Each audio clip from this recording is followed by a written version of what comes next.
Hey everyone, welcome back. It's SNG Weekly, and this week you're going to get to see a lot of pouring of resin and materials and stuff because we've got orders to make all kinds of Spock ears and shadow boxes and Cochranes. Remember those, the Cochrane statue? Plus I'm making one for us because we don't have one.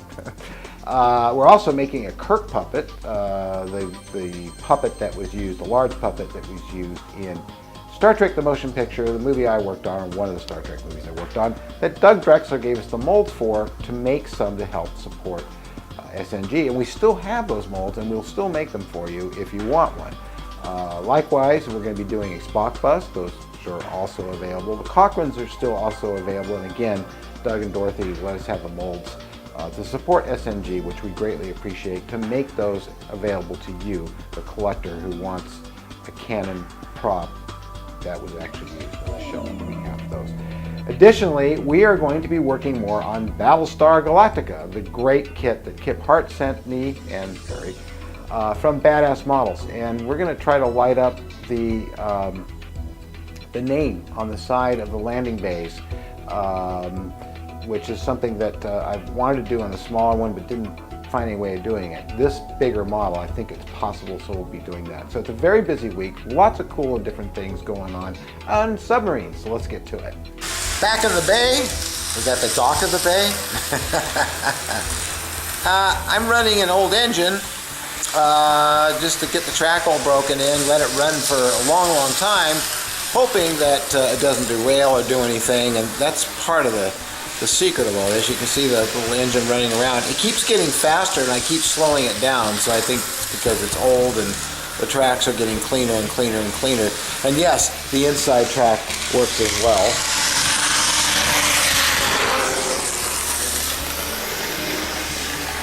Let's see if I can be able to follow along.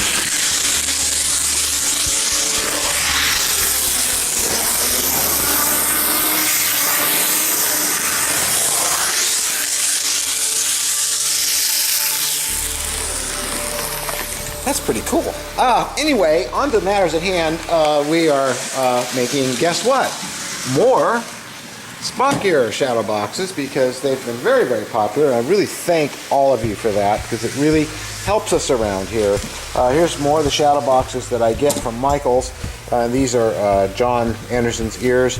And we've got a set in there for Christopher Hunt, who's upgraded to the silicone type. And here we have the beginnings of a Kirk puppet, and this is the Kirk puppet used in Star Trek the Motion Picture. And Doug Drexler was so kind as to let us have the molds to be able to produce more to help support SNG, and I'm making one because we never had one ourselves. We sold a few, but this is an actual Canon right out of the original molds.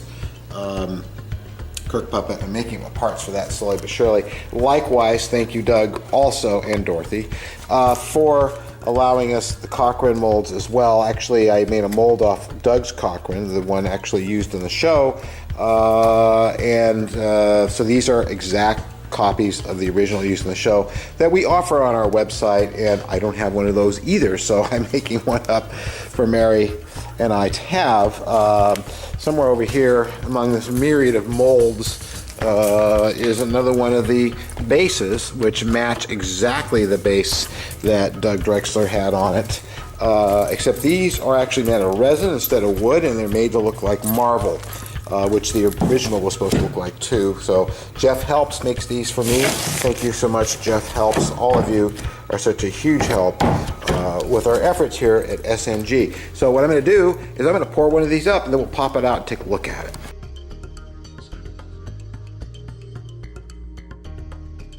Well, I thought I'd show you guys just how much trouble actually making one of these things is. It's hard to see me, isn't it? Yes, it is.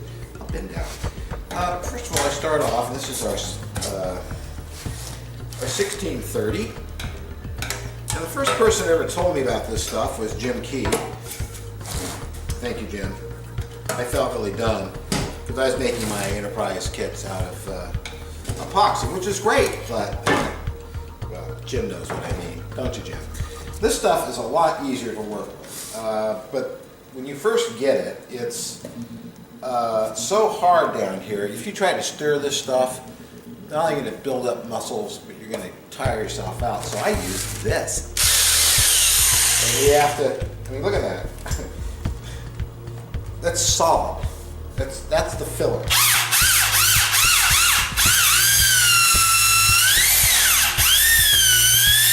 Then, after that's all happily done, you take a little thing of acetone here, and because you want to clean this thing off before you mix the other side, because you'll spill it all over the place like that. No, what'll happen is that that was horrible, but it's just acetone, and it will clean up. Is it'll react and set off, which you don't want. The acetone cleans this off very well, so there's no chance of you having a exothermic reaction. Yes, there's no chance of having, I think that's what it is. Yes, it is, exothermic. So you make sure this is all cleaned off and everything. And then we're going to do the other side. With the B of this material, it's actually clear enough that you can see through, and you can see that layer down there. That's all the filler. And what the filler does is basically, this is just polyurethane 2-part resin. But what this filler does is allow it to be very brushable, and it also, you know, this particular version sets off in 15 minutes instead of like a minute or 2 minutes, and you can brush it up, which is what makes it so great for making things like this and things like that, which we'll get back to. So here we go, now we're doing the other side.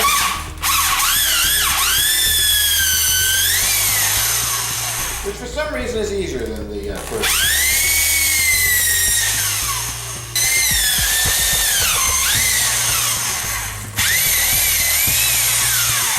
And here we go, all mixed up. Now, when Uncle Ted and I used to mix this stuff up initially, we didn't have one of these, and we did it with a stir stick. And I swear, poor Uncle Ted and me, we'd be at it an hour trying to get this stuff. And of course, this speeds it up. I think this took 10 minutes by comparison to what we used to have to go through. So that's how it comes out. Here's the A component, or maybe B component. I know. Let's see, what is it? What does it say? What does it say? Yes, this is B, and this is A. And so never mix your tops up. You'll aim for a big surprise. So we are now ready to do the part that's a wee bit easier, and that is to start pouring up the proportions. And then I'm going to put some gloves on, and we're going to lay one of these up. Cool.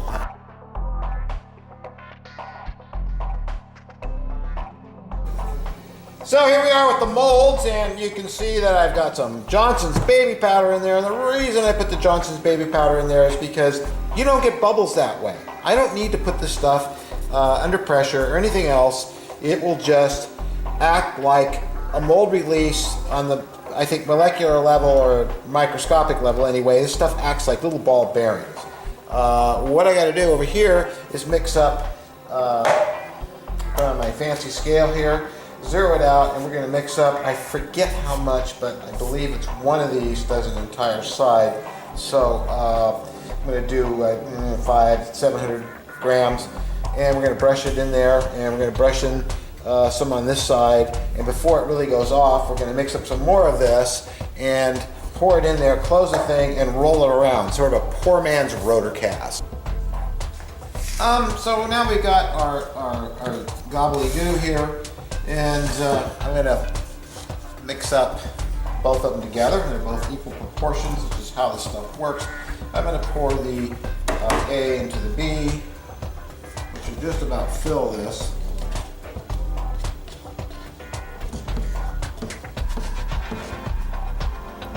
And let's see here, I'm going to scoop out a little so we get equal amounts. It can be a little off, it's still okay.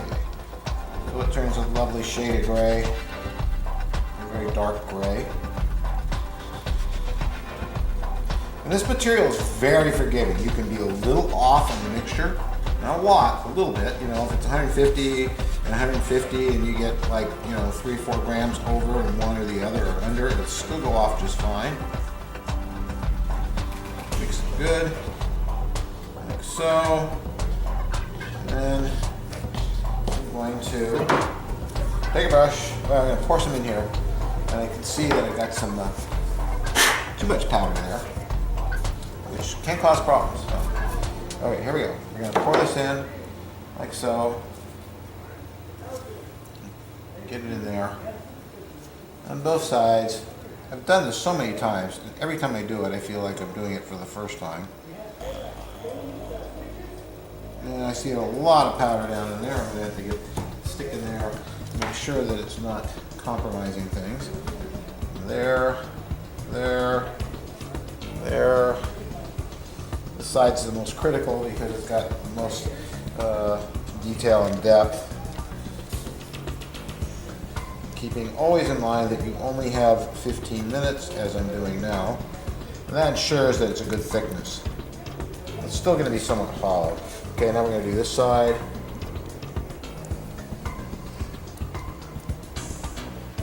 So we're going to try to make this a light, hollow, thin one. So I'm going to pour the rest of this stuff in here and keep sloshing it up, sloshing it up. And do that like this. And keep sloshing it up, and a little more like that. That looks like a good amount of material there. So we're going to do this. We're going to take this side and put this side on top of that side like that. Okay, and we're going to do that. Squish it shut, like so. And you can see it's still very liquidy. So now this allows me to do this. And then this. And then this. You kind of roll it around. You just keep doing this and doing this until it goes off. Okay, now I've got Cochrane's finger or arm or forearm pointing towards the stars. That's been poured up here, and I'm tapping to get all the air out of there, and it usually does. So we have everything we need for our Cochrane now, but now we're going to work on like a little Captain Kirk here, and we're going to lay up the chest pack is what we're going to do today. So I'm just going to brush this stuff, and this is where this stuff really excels, and is making it parts like this, because I can just brush it in there, and it just will eventually stay put. Now, I don't know who made these molds for Doug originally, but they had to work around the original puppet. Now, Doug had the original puppet. I think he auctioned it off, or Alec Peter had it. I don't remember exactly. However, what they had to do was kind of clay up, and so some of the detail is missing, very little bit. As you can see here, we got a nice even thickness. This stuff has definitely gone off. And I was just be able to brush that around without any problem and get this nice hollow piece here, which is the chest pack. And I will do a little panning here. There's, of course, the arm molds, and down there are the leg molds.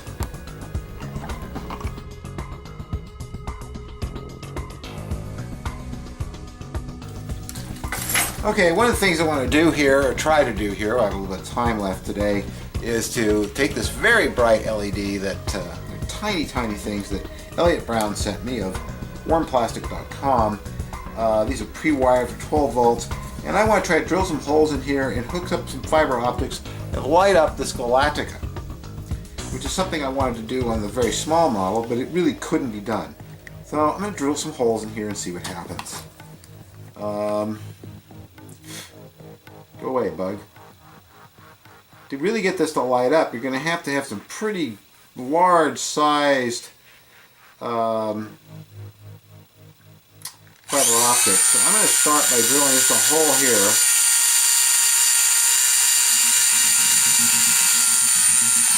I'm going to go through, and I'm going to angle it a bit, like so. And then I'm going to take a piece of fiber optic and see what we get. Now what I'm going to do is I'm going to cut this fiber optic at an angle to help hopefully angle the light more. Easier said than done. There you go, nice little angle. We don't need it to be quite that long.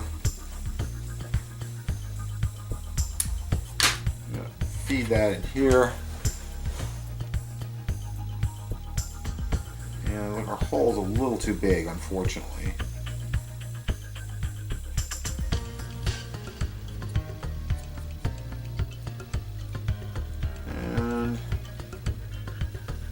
some ways it's also good.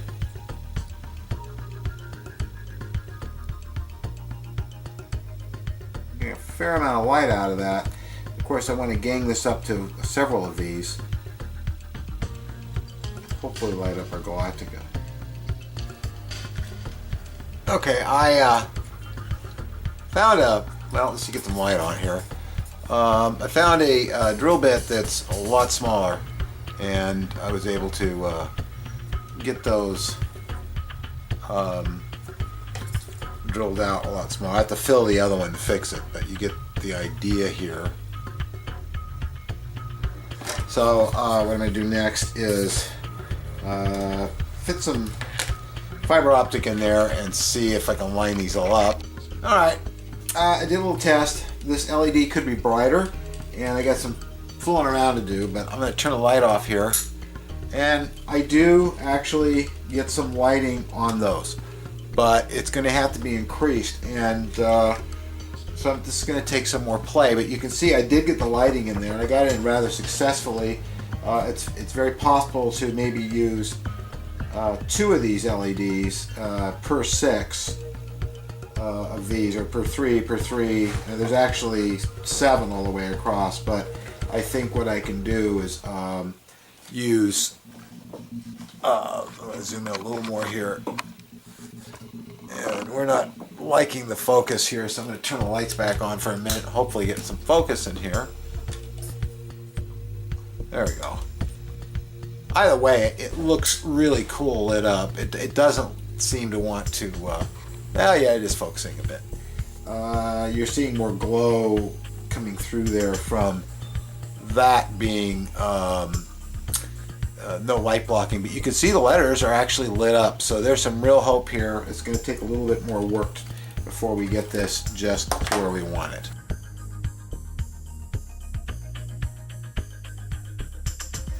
Alright, we're going to open this up real quick, or at least take the top off and take a look. I think it's probably hard enough.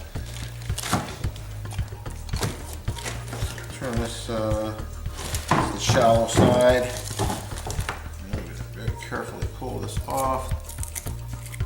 See what we got here. Oh, it looks great. No problems found. So we'll take it the rest of the way out tomorrow, because it's a little soft still. But this really came out very, very nice, as you can see, and it's very, very even thickness. I can feel it. So maybe, let's see here. It really does seem to be cooperating.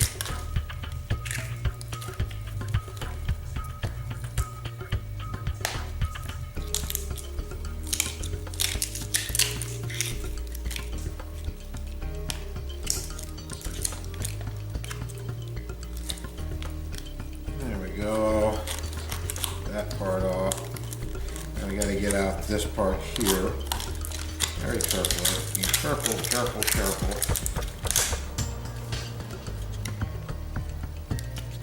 I know, I got car engines in my background and noise and stuff. Well, we work in a big building here. You've seen it from the outside. And there's lots of other people here besides SNG. And my good friend next door, Manuel, works on very high-end cars. So if I waited around all day for the sounds to stop outside to better accommodate our video, then I would hold up steps I was working on and wouldn't be able to show them to you, because I'd go ahead and work on them anyway, and then they wouldn't be on video. So that's the way it works. So I hope you enjoy the car engines as much as I do. Actually, I do. We've got the Cochrane out. I ran out of memory card. This is an 8-gig card. I went through it yesterday right as I was pulling this out of the mold. But as you can see, it came out really nice, very lightweight, nice and hollow. And then we got these parts here, which I'm going to open now. And so here we go. We're going to open these up. And these open pretty easy because you can just get these right out of here, like so, away from the mother mold, and then you kind of release them on the sides. They're coming apart really easy. These molds are pretty old, but it's still hanging in there, and I just got my finger poked so bad by a sharp piece of plastic. The silicone's a little brittle, but not too bad. slowly but surely get this to come out, like so. And there we go. And that is, let's see. I think this is the front. Now we'll open the next one.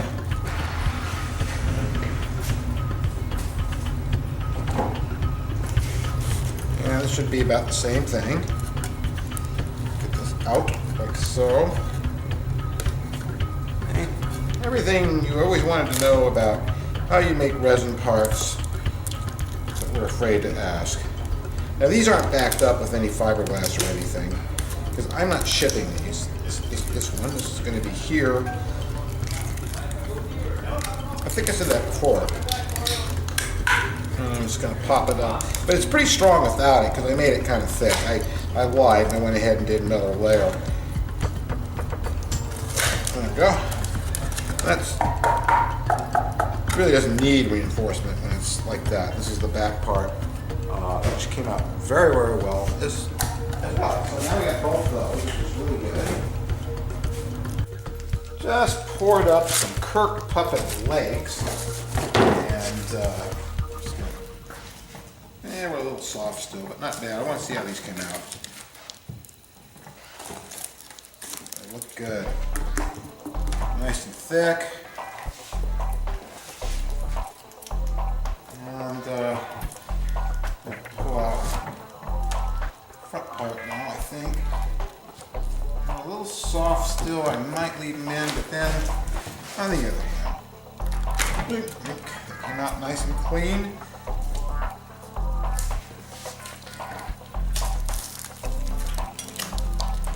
There we go. Nice.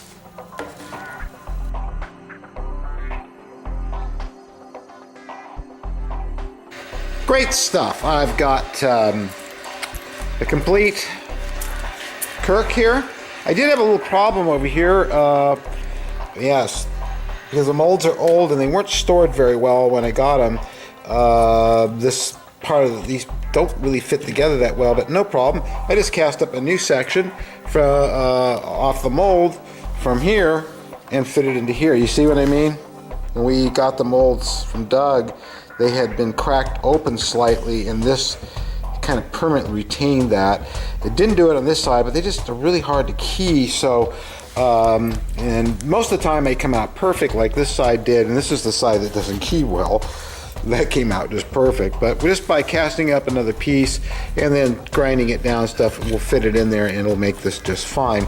We got really good set of arms, and they're really, really nice. Of course, his head and the helmet, which has got a few little bubbles, but not many, nothing I can't fix. So that gives us a complete Kirk puppet, which we're going to put together, and this is for us at SNG Studio. But if you should want one of these, of course this gets vacuum formed, and I have the buck for that. We do offer them, and they're on our store. Likewise, here's a Cochrane unpainted with the bases that Jeff Helps makes that look just like marble. And if you don't think those look like marble, they're a resin cast. He makes these. Here's some real marble over here. Amazing. What a great job you've done, Jeff.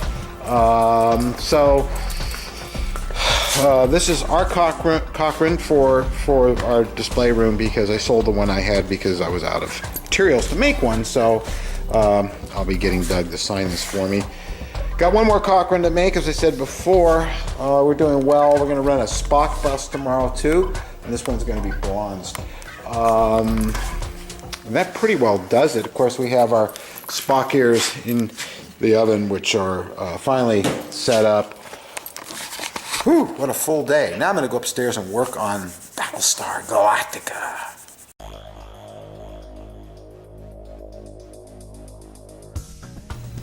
Okay, here's test number 2, and I think that the lights are actually lighting this up pretty well now. The Galactica part, that is. I mean, it's never going to be seen in that much dark. I'm going to, but it gives you an idea there how good that looks. And basically all I've done is that old trick of backlighting with some strip lighting the Battlestar itself, and it's kind of got a gradient from the back, so it's highlighted more up here where the lights are. These are not that bright. We're going to replace this bulb and make it brighter, so it's actually a bit more functional, but I think that it's really a good look, and we'll be able to have our Galactica lit up. Now, of course, this means that we're going to back out here. Yes, Rosie. Going over here and zooming down here, when we put that on there, we're going to have to carve down into here, and hopefully we won't be able to see too much. This is a crazy dog. Crazy dog. Crazy. You crazy? Rosie. That's what all that noise was. Anyway, going back here, we're going to carve this open a bit so we can sink that stuff down in there. There's not a lot of room up there, but when you look in, you can't really see the top of the ceiling anyway, so that's how I'll be able to hide the strip light up there, and that will give, where is it? And so once the strip lights hit up there, we'll have that, which looks really neat. Now, I'll show you what it looks like just with lights on. And there you go.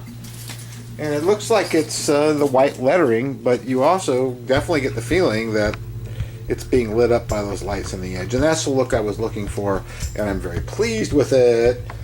So we will do the other side, and we will also start figuring out how we're going to get this stuff all to sink down in there. But we will.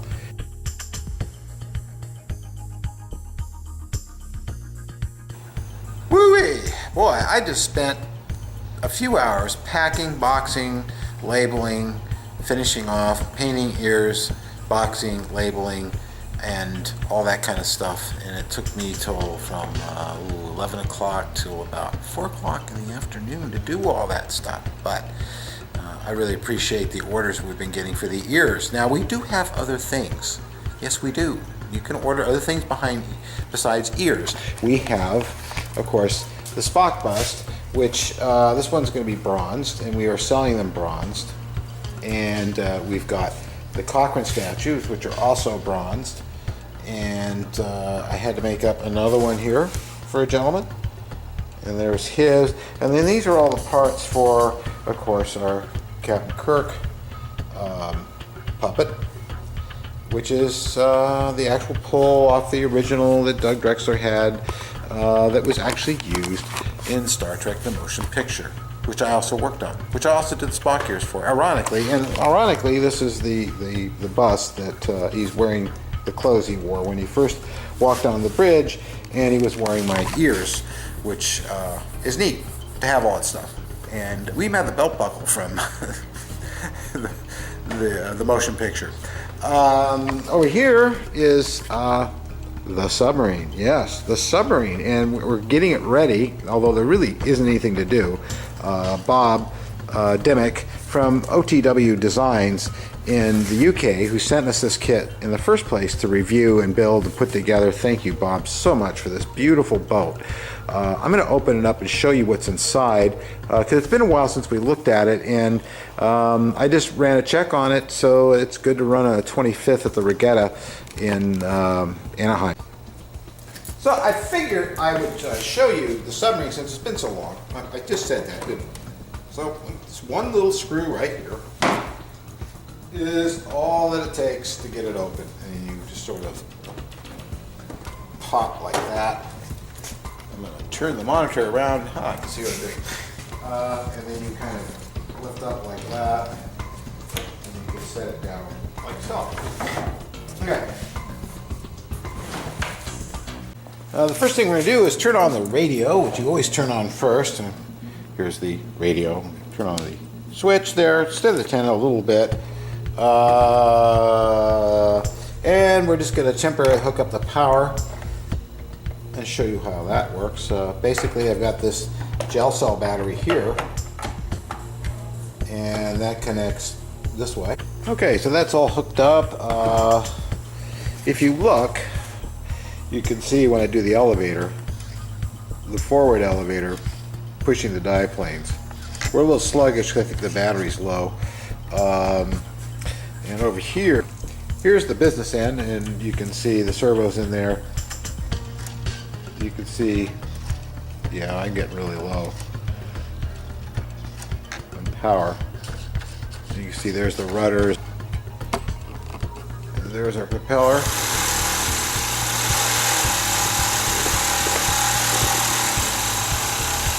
And the rudders, elevators.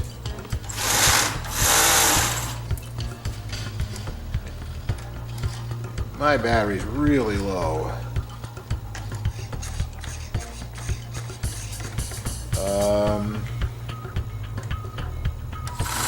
Motor going. Getting a little bit of noise kicking around there a bit because I'm very close to the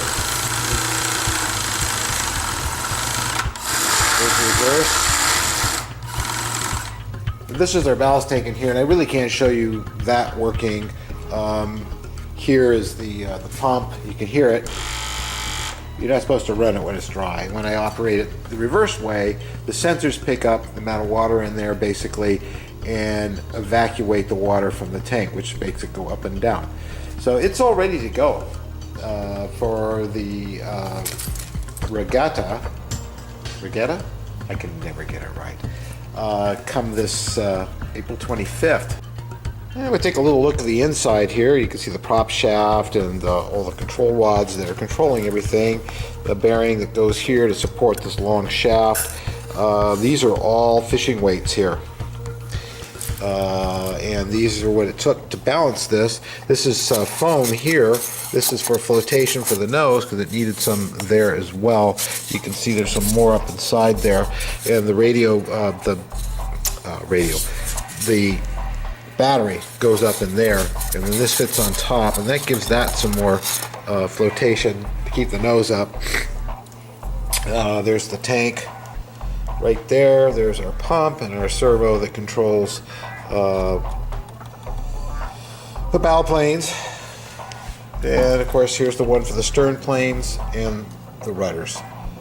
So this is our receiver, and this is our auto leveler. So it's a pretty nice little package that Bob sent us, which we are really grateful for. So to close it up again, all we do is take the top here, like so, slide it under the nose there, like so, and there's these little guide pins that help it go down.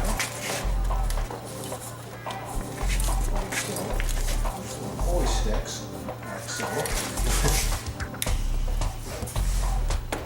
Got one that's off a little bit. There it goes. Down it goes. And we have our one screw that goes there. And we tighten that down, and we're ready to go in the water.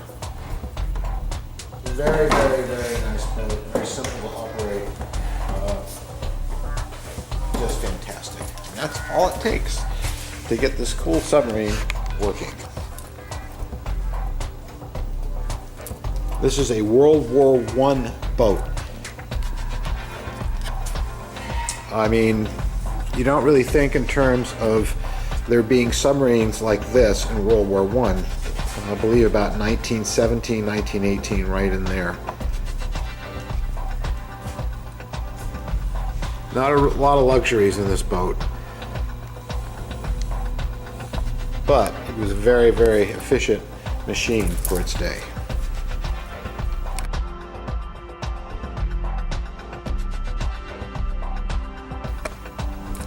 So I've been working on this for quite a while now, and it's been challenging, to say the least. You can see here, I'm going to scoop this under like this, what I had to do.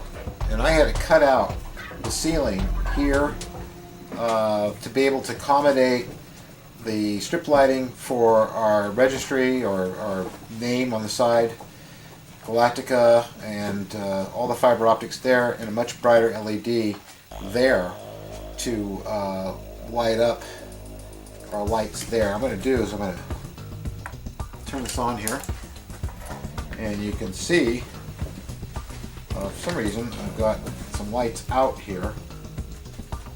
I'm not sure why, but up here, this should be lit and is not. But you can see the effect that this gives.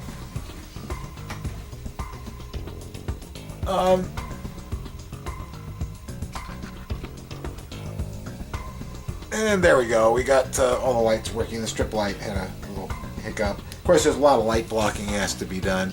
And well, this, when it goes on here, it's going to look pretty cool. Let's see, where is it?